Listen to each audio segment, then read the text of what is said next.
people like me. You need people like me so you can point your f***ing fingers and say, that's the bad guy. That's the bad guy. That's the bad guy. That's the bad guy. That's the bad guy.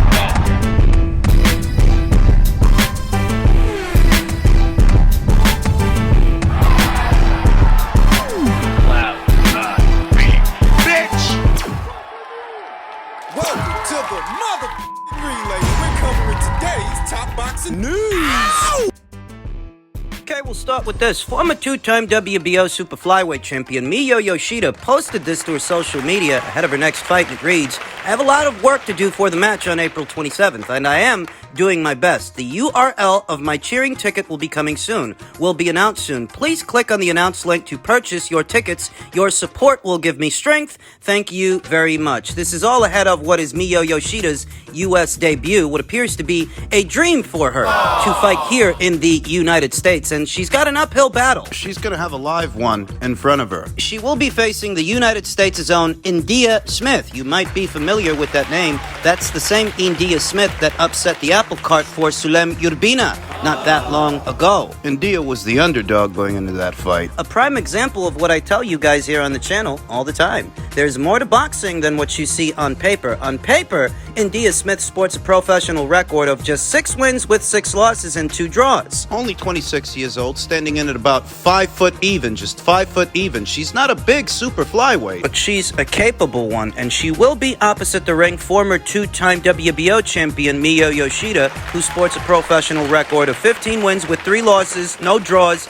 and no recorded knockouts. Miyo Yoshida's not a big puncher. She's approximately 9 years older than India Smith. Not exactly the ideal rebound fight, if you know what I'm talking about. Miyo Yoshida's coming off a loss. Whereas India is riding high. She's coming off a win. Shock upset win over Sulem Urbina. Now, I have it on good authority that Sulem Urbina going into that fight was feeling under the weather. She was less than 100% going into the fight. And that might help to explain her performance opposite the ring, the very capable India Smith, who's a handful for anybody who shares the ring with her. And she may prove to be a handful for Miyo Yoshida, whose dream is to fight here in the United States, but it's a dream she may soon wake up from if she's not careful. It's been almost a year's time since Miyo Yoshida lost the WBO title to her countrywoman, Tamao Ozawa, who has since retired. Initially, Miyo Yoshida lost the title to Tomoko Okuda in late 2020. She won it back in the rematch of June the following year, but then lost the WBO title again to Tamao Ozawa. And Miyo Yoshida has not seen action since. It's been approximately 10, 11 months since that contest, close to a year's time. And she's going to have a physical, rough and tumble fighter in front of her in India Smith, in what is her U.S. debut. What makes India Smith a handful is that she's a very small fighter that makes for a very small target, a tricky one that can fluster the girl opposite the ring with flurries, with activity. You've got to be able to fight her off. I saw unbeaten Fatuma Dudieva struggle with India Smith, and more recently I saw Sulem Urbina suffer a shock upset loss to that same India Smith. Now Miyo Yoshida will attempt to rebound off a split decision loss. This is not the ideal fight for her. Especially not now when India Smith is riding high. This is not a takeover fight. She's going to have to earn the W. We'll talk more about the fight as the fight date approaches. In men's super middleweight news, Canelo's trainer Eddie Reynoso admits that the Charlo fight is an important fight and he is anxious to make it. The mention of Jermall Charlo at a time when Canelo Alvarez is supposed to be going into a Dimitri Bivol fight after his next fight. They're thinking ahead. Or are they thinking of facing Jermall instead? Jermall Charlo has thoroughly enjoyed his time as a quote-unquote dominant champion, even though there's been nothing dominant about his reign. However, due to both personal reasons and a nagging back injury, the WBC middleweight belt holder was forced to watch his contemporaries from the sidelines as the 32-year-old begins gearing up for his return. He's made his feelings well known that a showdown against Canelo Alvarez is still incredibly important to him. In fact, with Alvarez ostensibly calling the shots should the two engage in negotiations, Charlo recently revealed that he would have no issue with giving him home field advantage. Charlo's willingness to pack his bags and head to Mexico was music to the ears of Eddie Reynoso, trainer of the pound-for-pound star. Ultimately, if talks between both camps pick up, Reynoso won't forget what Charlo said. Well, hopefully he would love to come to Mexico, said Reynoso to Little Giant Boxing. It's been approximately 2 years or close to it since Jermall Charlo last saw action in the Juan Macias Montiel fight of 2021. Here in 2023, he's supposed to be returning to action early this summer in June against an opponent that has yet to be announced. And most speculate that that opponent is going to be Poland's own Maciej Suliecki, who he was originally supposed to fight but pulled out on due to a reported back injury. At the same time, he was experiencing domestic issues with his then wife. They're going through a bad breakup, and it's said in some circles that that's at least one contributing factor to Jermall Charlo's absence from the sport of boxing, though I think it's irreprehensible. I think it's ridiculous that the WBC would have allowed this fighter, this champion, to hang on to that belt all this time, keeping it out of circulation for roughly 2 years or close to it. If he's got issues at home or if he's too injured to fight, then he should have been labeled a champion in recess a long time ago. Now, while Canelo's 2023 schedule might be a bit busy, that doesn't mean that Charlo is completely out of the loop. Of course, the Houston native has to somewhat reestablish himself before eventually moving up to the super middleweight division, but all in all, Reynoso is confident that he'll do just that. Although the esteemed trainer couldn't give a concrete date in terms of when their showdown could take place, he reiterates that a matchup between them is incredibly salient. It's a fight that is important and a fight we want to make. It's a fight that Canelo wins. I don't harbor the same sentiments when it comes to Jermall Charlo that I harbor when it comes to Jermall Charlo, the junior middleweight division's undisputed champion. I don't think Jermall has the same consistency. I don't think Jermall has the same ambition or even the same talent level as Jermall, his brother. I don't think he aspires to face Canelo Alvarez from a desire to prove that he's the best in show, to prove that he's one of the best guys around, because he's had ample opportunity to do that in the men's middleweight division for years now, and he's been campaigning there since 2017. That's what, 5-6 years? No unification matches. I think the only reason he wants a Canelo Alvarez fight is because of what he stands to make from the fight, not because he thinks he stands a chance. He doesn't stand a chance. He was getting lumped up by Juan Macias Montiel back when he was a more active fighter. 2 years later, the disparity between them is that much greater. Disparity between a Canelo Alvarez and a belt holder like a Jermall Charlo. He's got to shake off the ring rust first, and he's supposed to be doing that this June. But I'm not the least bit excited about it, to be honest, because Jermall Charlo, among several other middleweights in today's middleweight division, have done anything but create excitement for that weight class. It's in the poorest form it's ever been. Sucks. Jermall Charlo, one among several PBC fighters in the running for a Canelo Alvarez fight potentially. Showtime's Stefan Espinoza has stated that they will make a really aggressive offer to Canelo Alvarez for the David Benavidez fight if there is an opening later this year after John Ridier. However, he added that David Benavidez versus David Morrell is also possible. We know that Canelo Alvarez likes working with Matchroom. He likes working with Eddie Hearn. Would he be open to going back to Showtime, back to the PBC Al Heyman side of things for that fight? I'm going to be honest with you. If he liked the way they ran things over there at the PBC, he never would have left after the Caleb Plant fight. They made him a multi-fight offer that included Errol Spence Jr. and David Benavidez. I think Jermall Charlo was in there as well, but he decided to take his business elsewhere. He decided to go back to Matchroom because he likes how they do things, and they do things on a global scale. Showtime doesn't. Al Heyman doesn't. Ask yourself a question. Do you think that Al Heyman and Tom Brown and Stefan Espinoza could set up a fight in Guadalajara, Mexico, the same way that Eddie Hearn is setting up a fight in Guadalajara, Mexico? A big homecoming fight. A homecoming fight for Canelo Alvarez. Eddie Hearn is used to operating on a global stage, whereas these guys, they're small time, they're local. They want to make Canelo Alvarez an aggressive offer to come back to their side of things so that he can help them sell box office fights for their platform. The appeal is obvious. They're going to pull out their assembly line of B and C and D level fighters to keep Canelo Alvarez busy with, because what they're hoping is that he'll fight each one of those fighters on their platform. Sell hundreds of thousands of pay-per-views in the process of doing that. They're hoping that Canelo Alvarez can be the centerpiece for all their action anywhere at or around 168 pounds. But just remember, if Canelo Alvarez makes it past John Ryder, I think he can, I think he will. Most people do. And if he does, Matchroom's gonna want him on their side of things just as much as you guys want him on yours. and they've got pay-per-view functionality now. I remember, well over a year ago, the Caleb Plant negotiations. Canelo crossing over to the Showtime side of things on the premise that Showtime had pay-per-view functionality and DAZN did not. They've got it now.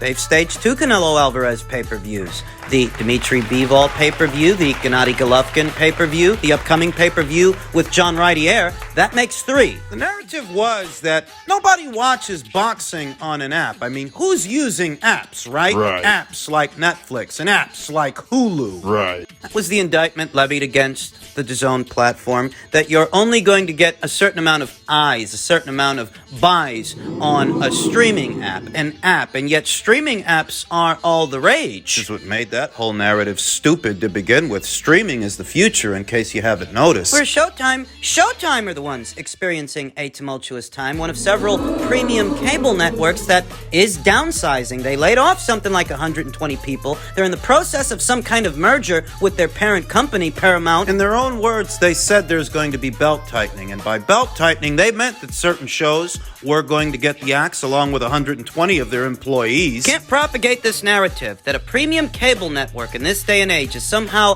a bullhorn to promote fights and get fights maximum exposure, while that same network is going through downsizing. Hardly a megaphone. DAZN is a global streaming app, whereas Showtime is local. Their numbers are shrinking. Telling you guys for well over a year now that many Americans across the country are cutting the cord, and premium cable networks like Showtime are feeling the pinch. Definitely bigger than boxing, though it does affect the boxing, and that's what we're here to talk about. So in spite of what Stefan Espinoza saying about making Canelo Alvarez a very aggressive offer to come back to their side of things and do some fights, what you have to ask yourself is, Showtime not being what it used to be, is it really worthy of a Canelo Alvarez? If the people at DAZN make those PBC guys an offer to come to their side of things, what are you telling me? You're telling me they're going to hold those fights for ransom? Hold those fighters to ransom? What if Eddie Hearn and Matchroom and DAZN formulate an offer for a David Benavidez to come over to their side of things and do that fight with Canelo that he claims to want so bad? What are you telling me? You telling me you can't cross over? It's going to be interesting to see what happens after the John Ryder fight. And, put up a great fight. Obviously, there's a lot of comparisons about Canelo fight and Benavidez fight, and I think both fighters were dominating the fight, but Canelo was too heavy-handed for Caleb Plant and knocked him out. So great performance, and the Benavidez fight for Canelo Alvarez is almost a certainty in the future, I think. I know for a fact that whenever there's a big fight, whenever there's a big challenge, Sal and Eddie Reynoso step up. They've made it clear to me what they want to do, which is fight Dmitry Bivol. We also have a contractual obligation to explore that. But I think after that, there's no reason why they wouldn't fight David Benavidez. But at the same time, once a fight becomes so big and everybody calls for that fight, Saul and Eddie Reynoso always answer the call. So fans don't have to worry about Saul not wanting that fight. But in his head, the only thing he has on his mind, beyond John Ryder, is revenge over Dmitry Bivol. And he's so hell-bent on that fight. Even though, I said the other day, it's quite funny that Saul is a much bigger underdog. Well, he's not even an underdog in a Benavidez fight, but Saul is an underdog, betting underdog in the Bivol rematch, and he's a favourite in the Benavidez fight, even though it's a good competitive fight. So I would prefer that Canelo Alvarez take on David Benavidez first for that same reason, because he's the betting underdog against Dmitry Bivol, who can wait, who can sit on the back burner while he settles his affairs and takes out the trash at 168 pounds. I would prefer that he face David Benavidez in September as opposed to Dmitry Bivol. Last I checked, Dmitry, he's got belts on the brain. He wants to unify his own weight class, his own division. I think he should be allowed to do that. I think the sanctioning bodies, the powers that be, and all the mandatories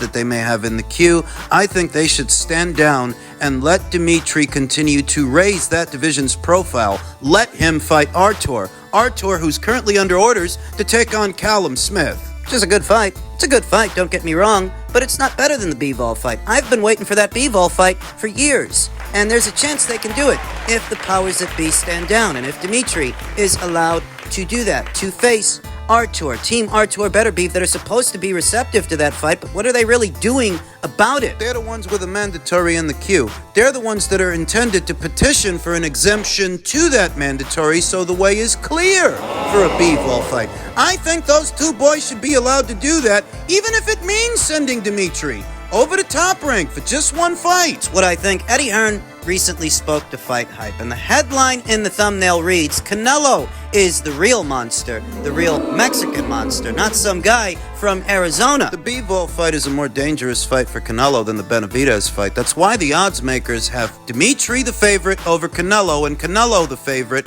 over David. That's how the bookies have it, and I know that the bookies, they don't always get it right, not always, though they usually do, and there's a reason for that. There's a reason that Caleb Plant was able to go the distance with David Benavidez, and he wasn't able to go the distance with Canelo Alvarez. It's hard to bill this guy as a quote-unquote Mexican monster when you can't stop the same guy that Canelo stopped. And David's not billed as a boxer, a cerebral fighter, a thinking man's fighter. He's billed as a wrecking machine. He didn't wreck Caleb Plant. He didn't drop him or stop him the same way that Canelo Alvarez did. So who's the real Mexican monster? Canelo or this guy? This guy that allowed a clearly exhausted fighter to spoil for approximately 5 rounds. And all his groupies can talk about is how Kenny Bayless didn't do nothing about it. Why didn't David do something about it? Ain't he the monster? I'm telling you, these bozos can't see the forest through the trees. The truth is that David's a good fighter. He's a good solid fighter, a good solid super middleweight. But he's no monster. That's what that Caleb Plant fight was intended to communicate. If that's what that was supposed to do, communicate to me and you that he's a monster. It didn't do that. Whilst Caleb Plant had gas in the tank, he was able to outmaneuver